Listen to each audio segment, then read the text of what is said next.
各位观众，大家好，欢迎来到我的频道，我是爱分享股票知识的 Lucy。今天是3月26号的复盘视频，我们来做一个美股的盘前分析。如果你觉得我的视频和你的风格相匹配呢，对你的投资有帮助，欢迎点个订阅，并打开小铃铛，以便后续第一时间观看到我的内容。那当下呢，纳指也有逃不开的规律，阳线过后就是分化。那么一边呢是特朗普的关税政策像达摩克利斯之剑悬在头顶上，另一边呢是苹果和英伟达的联手引爆 AI 服务器赛道。其实早盘的疲软呢，是市场担忧4月2号生效的这个对等关税的一个范围扩大。那么高盛指出呢，说实际税率有可能是市场的预期的2倍，也就是9%和18%的一个对比，那么引发资金的一个避险情绪。午后的一个逆转呢，其实是由于苹果公司宣布订购价值10亿美元的英伟达的 GB300 服务器集群，直接点燃了 AI 算力赛道，带动半导体板块的一个回暖。那另外呢，还有美联储的一个助攻了，理事库格勒表态，利率可保持稳定，缓解市场对紧缩政策的一个焦虑。那科技成长股的估值压力呢就暂缓。那我们还是来一起看看股票的走势图吧。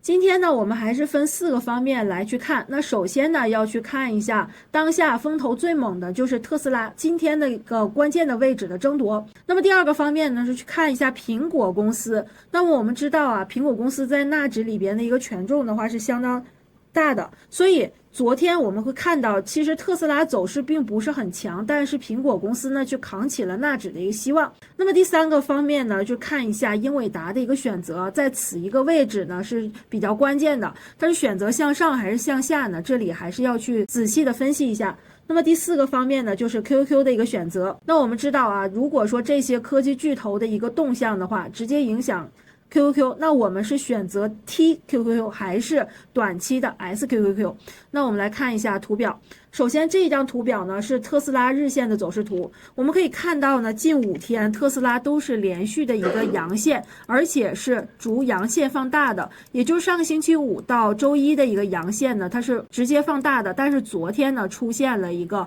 回踩的动作，但是不影响特斯拉的一个上行趋势。所以在这个过程中，我们可以看到特斯拉已经在本一轮的一个反弹的话出现了一个新高，而且非常接近之前 Lucy 预测的这个308的一个位置，也就是这一轮的一个61.8%的一个位置。好，那现在呢，我们可以看到连续5天的一个阳线呢，其实不改特斯拉的一个拉升的一个势头。那它现在遇到的第一个压力位呢，实际上是一个短期的压力位。那么短期的压力位呢，就是从前一轮下跌过程中呢，这里出现了4天的一个平台。那么这个小平台呢，直接对应的现在是这个绿色的 MA 170日线。所以这个过程中呢，我们就要去看在特斯拉经过这一条压力线的一个地方是如何去表现的，也能看得出来当下资金的一个想法。也就是说，如果在这个地方过不去的话，出现一个影线，那就是出现了一个资金的一个分歧。那么这是第一个看点。第2个看点呢，实际上 Lucy 在这个过程中呢，把高点与高点的一个连线。首先呢，第一个高点就是488了，然后它在下跌的过程中呢，实际上这里就是因为这个 M 型没有过去，出现了一个高点。那么这个高点呢，实际上就是在下跌的过程中出现了一个一阴切3条线，也就是 Lucy 此前说的断头铡刀的一个位置。那么接下来就是它反抽无力的一个位置，也就是说4个点的一个连线的话，那么当下我们可以看到这一条通道线呢，昨天的价格是收在了这条线非常非常接近的一个位置。那么这个是它的一个通道的上沿。那我们再看一下平行于这条线的一个下沿在哪里，实际上就是在特斯拉的一个第一轮回调的低点和近期出现的这个217的一个位置。所以我们可以看到，其实呢它的股价还是在这个区间在运行。那么昨天呢已经来到了这个位置，也看到了早盘的时候出现了一度的一个下探。所以 Lucy 说现在这个位置呢是非常关键的一个争夺。假如说它要是突破了这个位置实现了一个强势的一个上涨进攻的话，也就是说市场资金呢出现了一个合力。这个过程中，那 Lucy 就认为特斯拉此一轮反弹的话还没有结束，而且呢，它强势的突破了压力。如果说在这个过程啊，有一些短期的资金出现了获利的一个减仓的话，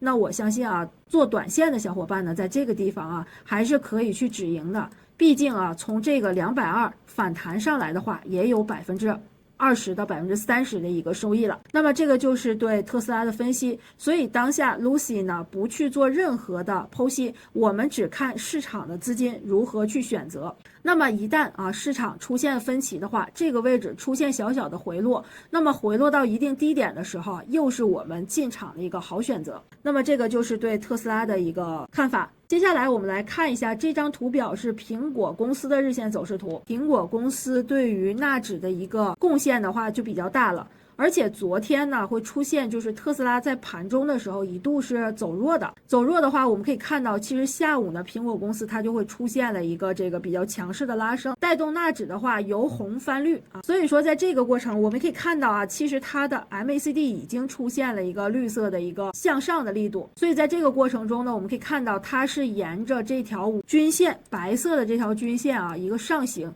而且是非常非常的标准。所以说接下来呢，它的一个趋势延续的话，就会遇到一个压力位。这个阻力位是什么形成的呢？是在前一轮啊 Lucy 发现它的一个大跌的这条阴线里形成的。也就是说现在它会出现一个面临一个缺口，那么这一个缺口加上这个实体呢，是有一个227到235元的这种8元钱的一个这个差价。所以在这个过程中，我们就要去看227元对苹果公司的股价的一个压制，它的一个力度有多大。而且我们可以看到啊，就是我们比较关键的这个趋势均线，也就是这条绿色的线呢，也在这一个区间的股价当中。我们先去看到它的一个反弹的话，那么第一个目标位置是227，如果说它突破了这个位置的话，那么第二个位置呢就是230元。那么当下呢 Lucy 看它的一个 MACD 的一个位置呢，其实是没有太多的一个底背离。也就是说我们可以看到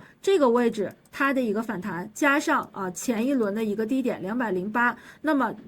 对照 MACD 的话，是出现了一个相对来说比较平缓的，但是不具备上攻的一个底背离。所以这个过程大家可能看得到啊，有点像英伟达的一个走势啊。所以说在这个过程呢，我们也看到了啊，苹果的一个订单，包括跟英伟达的一个合作。那么这个过程呢，其实两家公司的股价呢走势呢也是相差无几的啊。所以在这个过程呢，苹果公司我们先去按照技术来分析的话，227元这个位置。苹果公司它如何去盘中的一个走势，那么想知道日内走势的订阅粉丝呢 Lucy 本周给到大家的福利呢，就是美股洞察一个时间。那么大家都知道啊 Lucy 呢在内部课程每周二、周三、周四下午5点呢，会有一些这个经验的一个分享。那么结合当下的一个行情啊，通过细致的方法呢，跟踪日内的个股的走势。那有想进一步学习的朋友呢，你可以点击视频下方的链接，找到 Lucy 的助理，发送口令呢洞察课程来参与。那另外呢，本周 Lucy 团队的老师还准备了一些内部教学的课程。那比如说本周的话是一个寻底的财富之旅，也就是在此一轮反弹过程中，我们到底是纳指到了底部呢，还是在这个过程只是一个反弹？有想进一步完善技术分析的同学呢，也可以一同报名本周的课程。那接下来我们来看一下啊，这张图表呢是英伟达的一个日线走势图。我们刚刚说英伟达和苹果公司呢其实是有一个订单，但是我们看昨天呢英伟达的一个表现呢并不尽如人意，看不出来它有这种订单的一个加持啊。所以说在这个过程中，我们从技术上能看得出来，当下呢资金对英伟达的一个选择呢其实是不敏感的。那我们来看英伟达现在的走势啊，是出现了一个不确定方向的十字星，但是呢它在前期啊有一个被均线压制的一个小高点呢近在眼前。那么在这个过程中呢，它的一个走势的话，其实它在从 GTC 大会之后到现在就在一个窄幅的一个箱体里震荡。所以说我们知道啊，它在一个区间震荡的话，震荡的时间越久，那么它消耗掉的一个筹码和情绪呢就越多。所以在这个过程呢 Lucy 不免认为啊，它可能会受制于前面这一天的一个大阴线，出现了一个这个120线的这个失守。所以说如果说120块钱这个位置，如果它站不稳的话，它有可能会选择向下的一个回调。毕竟在本轮过程中反弹呢，这个除开苹果公司还有这个特斯拉，其实英伟达并没有太多的一个表现，所以在这个过程中呢，它就相对来说这个 K 线走势是有点弱的。另外我们再看一下，那市场的消息包括关税的一个影响的话，对英伟达这些科技公司是一个正面的反馈的话，那它向上的一个空间和它的价格在哪里呢 ？Lucy 给大家画出来了啊，就是这一根阴线的一个1/2的位置，就是127元，还有它的一个向上的一个空间强势区域呢，就是134.99，也就135元。但是当下现在它的一个位置呢，现在才到120元附近，而且它在127这个位置呢是有一个170日线，还有一个Lucy 的这个趋势线的一个压制，所以说它到135的这个位置呢可能性比较小。那我们先去看它的1/2的位置，所以说一旦咱们做短线的英伟达的朋友们呢，你在这个地方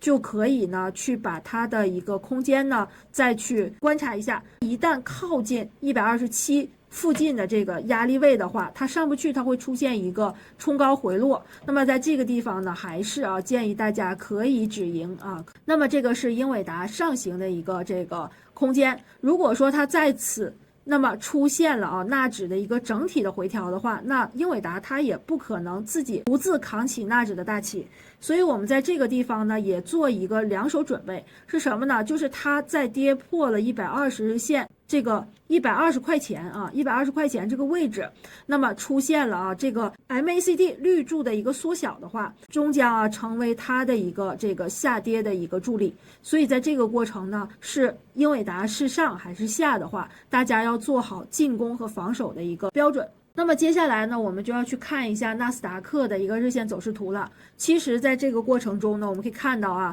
纳指它在这个回调过程中呢是有一个缺口的，但是呢它已经通过特斯拉的一个跳空的一个上行呢把它带动起来，也就是说它用了一个缺口去补掉了这个缺口，所以说它在这个过程呢其实受益于特斯拉。那么昨天的一个情况呢也是比较被影响的一个分化的一个走势，也就是说大阳过后就是有一个分化。其实在这个过程呢，苹果公司出现了它这个力挽狂澜把这个纳指呢由绿翻红了。那么当下我们可以看到刚才几个权重股的一个走势呢，其实 Lucy 就认为在这个过程中纳指它的一个压力位也来源于这一根均线。那么来源于这根均线的话呢，也就是说在18500点这个位置会出现一个压力。所以说呢，在这个过程如果说它出现了一个弱势的一个上行之后呢，再拐头的话，短线的朋友你可以去参考 SQQQ 的一个位置。当然呢，它现在还是在一个上升趋势，所以说 SQQQ 你说我做不好这个地方那也没有关系。那如果你想去参与 TQQQ 的，那就要等到它的一个最极致的位置再参与。那我想它3天之内不补这个缺口的话，那么此一轮的一个反弹还算是比较强势，也就是说缺口的上沿这个18000点这个位置就是一个比较强的支撑。但如果说当下现在这个关税的问题呢还是不明朗的情况下，那么它有可能会去回踩这个缺口的话，它的一个机会的话就要等到下面这个地方。这个就是对纳指的一个日线的一个分析。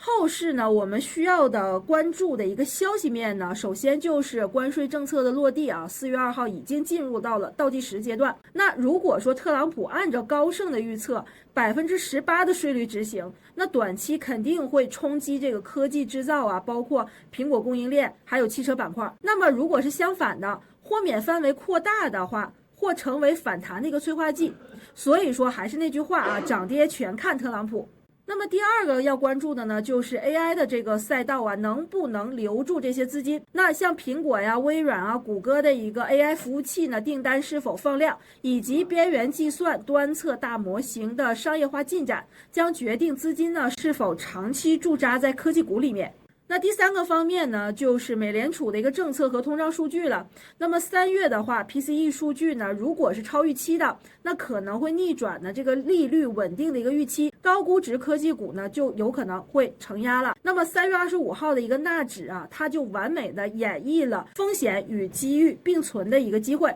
短线操作的家人们呢，你就要紧盯4月2号的一个关税的细则。那么当下这个仓位控制啊，就要在50%以下是最好的了。今天咱们的分析就到这儿，明天见喽，拜拜。